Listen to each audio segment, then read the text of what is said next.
Ce qui était Renaud Cyr. Il était un précurseur dans son domaine. Il avait beaucoup les idées dans sa tête. Il fallait les faire comprendre qu'il fallait qu'il les explique, ses idées, pour que les gens comprennent ce qu'il voulait comme vision en cuisine puis en développement des menus. Il a commencé son métier avec son oncle qui était cuisinier dans les chantiers.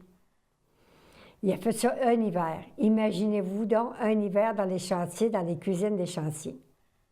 Quand il a dit, moi, si je fais un cuisinier, je vais faire un chef, je vais avoir une formation. Donc, il a été le premier, avec M. Léonard Gagnon, à rentrer à l'École des métiers de Montréal, les premiers Québécois, qui est aujourd'hui l'ITHQ. Il a été les premiers chefs à donner dans les années 60 des cours de formation. Les chantiers commençaient à fermer, puis les gens, il avait besoin de plus de cuisiniers dans les restaurants, dans les hôtels. L'Hydro-Québec ouvrait. Donc, Renaud, il donnait des formations demandées par le ministère de l'Éducation pour former des gens pour qu'ils deviennent plus perfectionnés dans les années 60, pour les hôtels et les restaurants. Il fallait prendre le virage.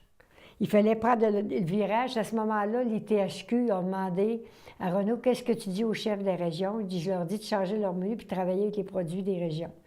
Mais ils ont dit, ça prend un cours pour ça. Donc, 2 hivers, dans le mois de février, il prenait 3 semaines, puis il allait rencontrer les chefs qui voulaient suivre, qui s'inscrivaient pour suivre ces cours-là. Vous savez, dans les années 60, le Québec, il y avait tout à changer, hein?